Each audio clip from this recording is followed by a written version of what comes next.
Era uma vez um lugar que não era um lugar.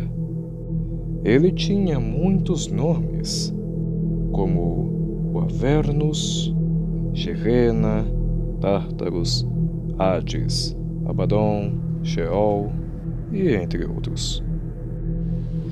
Era um local de dor, chamas e gelo, onde há tempos cada pesadelo havia se tornado real. Nós o chamamos de Inferno. A maioria de seus habitantes não o considerava um lugar agradável, pois a maioria que estava lá estava morto. Mas estando lá, assim como eles imaginavam, contra a vontade, as suas opiniões contavam um pouco. Porque se o inferno fosse agradável, eles se sentiram enganados.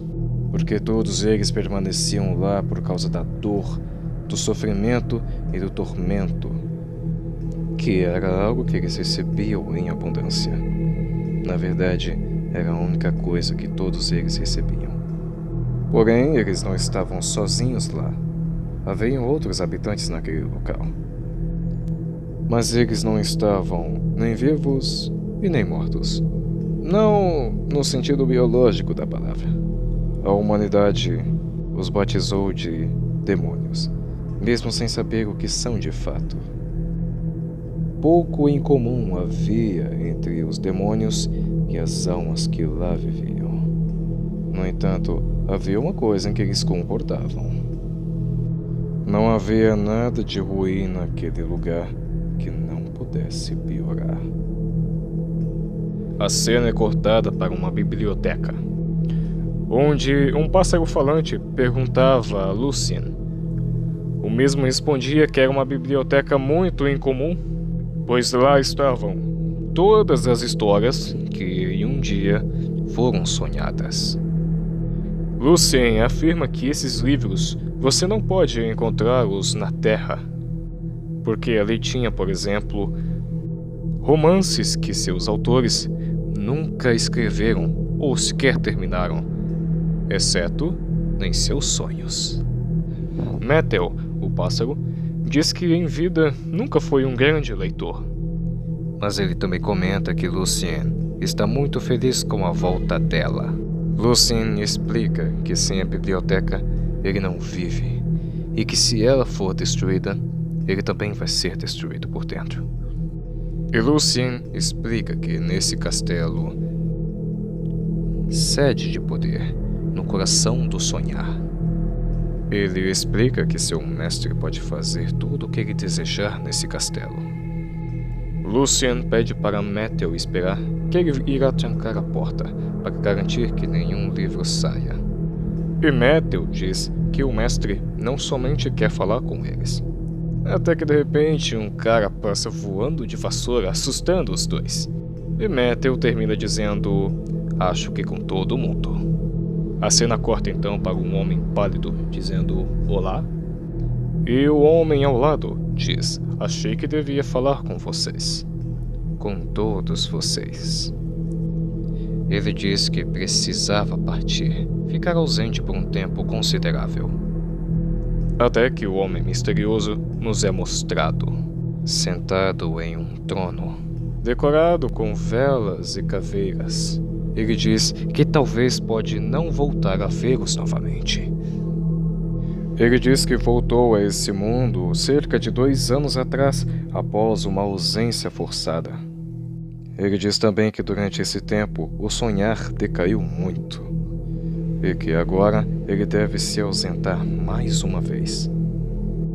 Ele finalmente explica o motivo da reunião, dizendo que há muito tempo teve um breve relacionamento com uma mulher mortal. Ele diz também que por inúmeras razões a relação não terminou de uma maneira satisfatória e contra sua própria vontade ela tirou a sua própria vida. Ele diz que quando ela tirou a sua vida, ele a condenou ao inferno. A condenou a uma sentença de tormento e prisão, do qual jamais deveria terminar. E ele diz que isso só iria terminar se caso ele fosse até ela, a perdoasse e permitisse com que ela fosse livre. Ele diz que a mulher já está lá há mais de 10.000 anos e seu nome é Nada. Mas ele diz que sua atitude provavelmente tenha sido bastante precipitada e errônea. Ele disse que talvez na hora ele não tenha pensado direito no que estava fazendo, dizendo que sua atitude foi indigna e que com isso ele pretende ir até o Hades para libertá-la. Mas Metal questiona. Ele pergunta por que ele não pode simplesmente ir até o inferno, libertá-la e voltá-la. Qual seria o problema nisso? E ele responde dizendo que ele não pode fazer isso porque as coisas não são tão simples assim. Não é só ir lá e já era. Ele diz que há 2 anos atrás, quando foi visitar o inferno, um demônio havia capturado seu elmo e ele o queria de volta. Ele diz que, para ter o seu pertence de volta, ele teve que disputar contra o demônio, mas ele conseguiu. E ele diz que com isso, acabou ganhando a intimidade de Lúcifer, a estrela do amanhã. E ele mesmo afirma que ele humilhou Lúcifer na frente de todos os seus demônios e na frente de todo o seu reino infernal. E que, por isso, a ida para o inferno seria muito difícil e que talvez até poderia ser um erro.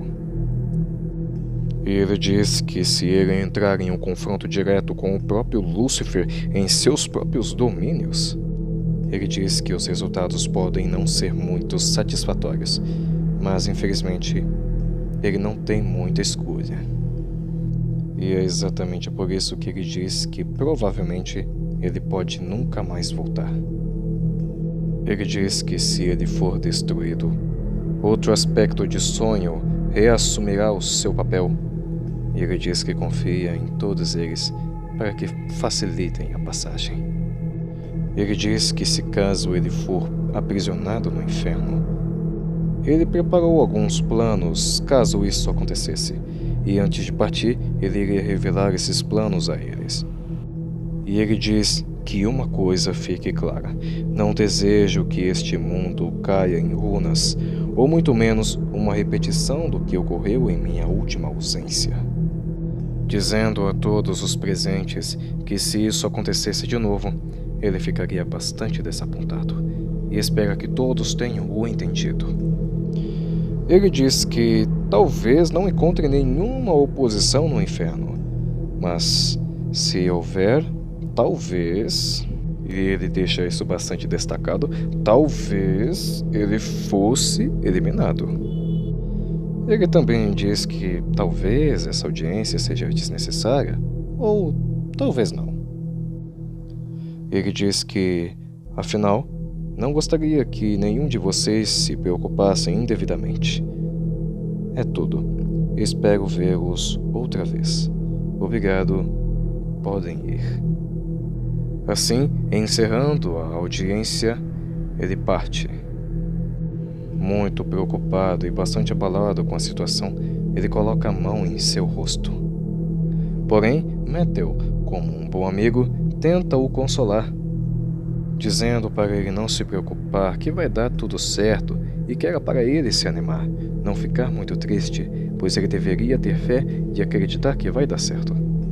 Percebendo a presença do pássaro, ele diz: pensei tê-lo mandado de volta à caverna quando dispensei os outros. E Metal responde: eu não fui, quis ficar. Você se importa? Ele diz que não. Metal comenta com o seu mestre, dizendo estar impressionado que existe de fato um Lúcifer. Ele comenta que tinha feito um pacto, mas deu merda. Ele pergunta a seu mestre como ele é e se ele o conhece bem. Ele responde que desde o princípio ele foi o melhor fruto do Criador, o anjo Samael, chamado Lúcifer, que significa aquele que traz a luz. Ele diz que de todos os anjos, ele era o mais sábio, o mais lindo e também o mais poderoso de todos eles. Ele diz também que, com exceção do Criador, ele era a mais poderosa das criaturas. Metal responde se Lúcifer era mais poderoso que ele. E ele diz sim, muito mais. E Metal diz que pelo menos seu mestre tem um elemento surpresa ao seu lado. Mas seu mestre diz que isso não seria nada honrado e que ele já enviou um mensageiro ao Senhor do Inferno para que ele saiba de sua ida. Ele diz que deve agir corretamente. E Metal se impressiona com a tamanha esperteza de seu chefe, o elogiando por isso. A cena corta então para um homem gordo subindo as escadas, avisando para Lúcifer que ele tinha um arauto das terras longínquas do Rei do Sonho. O prisioneiro era levado até Lúcifer e era revelado que seu nome é Caim. Ele diz que tinha uma mensagem do Senhor do Mundo dos Sonhos, Príncipe das Misérias, Monarca das Fronteiras Adormecidas. E com isso, ele dava saudações a Lúcifer. Mas Lúcifer não queria saber da mensagem, mas sim do conteúdo dela. Assim, ele vai direto ao ponto, dizendo que o Rei do Sonho está a caminho do inferno, e querendo ou não, ele vai vir. O demônio ao lado pergunta se eles podem destruí-lo agora. Mas Lúcifer diz que eles não podem feri-lo e não podem permitir isso, pois Caim está sob a proteção de alguém muito mais poderoso que o Senhor dos Sonhos. Ele mostra a marca de Caim que estava localizado em sua testa e diz que se Caim for morto, a pessoa que o matou será castigada 7 vezes. Essa era a marca de Caim, alertando aos demônios que eles não podem matá-lo de forma alguma. Ele diz que Caim se retirou da presença do Senhor e partiu para a terra de Nod, a leste do Éden. Ele diz que, já que ele estava à proteção dele, o sonho foi sensato ao escolhê-lo como seu mensageiro, dizendo que se tivesse sido qualquer um que fosse enviado, essa pessoa teria o seu fígado colocado na sua boca. Por isso, o Senhor do Sonho enviou alguém que não poderia ser morto para ser o seu mensageiro. Lúcifer pergunta em um tom de ameaça se ele deve repetir o que ele acabou de dizer. Os demônios, com medo, dizem que não. A cena corta então para Lúcifer perguntando a Caim se ele conhecia os cananitas, dizendo que eles rejeitaram os livros do Novo Testamento em favor do Evangelho de Judas. Lúcifer diz que eles acreditavam que eles é quem tinham criado o céu e a terra e que foi Caim quem era inocente e que seu irmão Abel que era o culpado. Que eles acreditavam que o único caminho da salvação era ceder ao desejo e à intuição. E ele diz que a maior porcentagem de pessoas condenadas eram deles, por acreditarem em uma fé completamente distorcida. E em um tom de ironia, ele pergunta se era divertido aquilo. E Caim pergunta que não sabe dizer. Ele diz que seu Lorde Morfeus os embaraçou publicamente. Então, por conta disso, ele jurou que eles iriam o perseguir. Caim disse que ouviu rumores, e Lúcifer disse que agora ele quer voltar para o inferno. E ele diz em um tom de ironia: ora, ora, ora, ele está voltando. Não é maravilhoso? A cena mais uma vez corta para uma casa, onde estava um bebê deitado num berço. A mulher comenta que iria chamá-lo de Steve, como seu pai, ou como Hector, assim quando ele nasceu. As duas estavam comentando sobre qual seria o nome do bebê, e a mulher de cabelo branco disse que ainda iria pensar em um nome. A mulher ao lado pergunta se ela tem alguma ideia do que vai fazer, mas ela responde que não tem ideia do que fazer. Ela diz que talvez vai fazer algo quando o garoto crescer, que talvez volte a estudar. Ela diz que provavelmente não seria uma boa voltar ao negócio de uniforme. Agora não com o Hector morto. Mas nessa hora, o Senhor do Sonho aparece. A mulher imediatamente o percebe. A mulher diz para ele ficar longe do seu filho e que não era para ele tocá-lo. Ela diz isso em um tom de ameaça. Mas ele acalma a mulher, cujo nome era Idolita, e que ela não tinha nada a temer, pois ele só estava lá para ver o seu filho, apenas isso. A mulher diz que ele matou o pai dele, e ela ameaça ele dizendo que se ele tocar na criança, ele interrompe a mulher, dizendo que seu tempo era escasso e que seu filho era muito importante. E ele diz que é incomum uma criança gestar no mundo dos sonhos, uma criança nascer em seu reino. A mulher imediatamente pega o bebê e diz não saber quem é o homem que está à sua frente, e que ele não tem nome e nem um pai, tudo por culpa dele, dizendo que seu filho não tinha nada a ver com ele. Ele diz que tem muitas coisas que a mulher não entende, mas que agora ele deve cumprir com suas obrigações. Ele diz que só veio para ver a criança, e que agora foi forçado a embarcar em uma jornada inesperada, e que por conta disso ficará ausente durante algum tempo. E com muita raiva, a mulher diz: ótimo, você já viu ele, agora saia daqui. E o Senhor dos Sonhos diz: muito bem, boa tarde, Hipólita. Mas antes de partir, ele diz, e a propósito, o nome dele é Daniel. A mulher olha para o bebê, sabendo agora que seu nome é Daniel. A cena volta para o Senhor dos Sonhos. Ele diz, uma pessoa a mais para visitar, um adeus final a ser dito, depois o inferno, nada e Lúcifer. Eu me dedico de sonhador a sonhador, de sonho a sonho, buscando o que preciso, escorregando, deslizando e pescando através dos sonhos, e ao despertar, cada humano irá se perguntar: por que seu sonho precisa adormecer? Ou quão real suas vidas podem ser? Aqui no sonho de Cecily, quando seu pai é muito morto, a conduz pelas adegas da família. E o homem abaixo diz: não preste atenção no homem atrás da cortina, ma chérie. Em seguida, o Senhor dos Sonhos pega uma bebida e diz: pronto. A cena em seguida nos mostra um casal dormindo. No sonho, eles conversavam.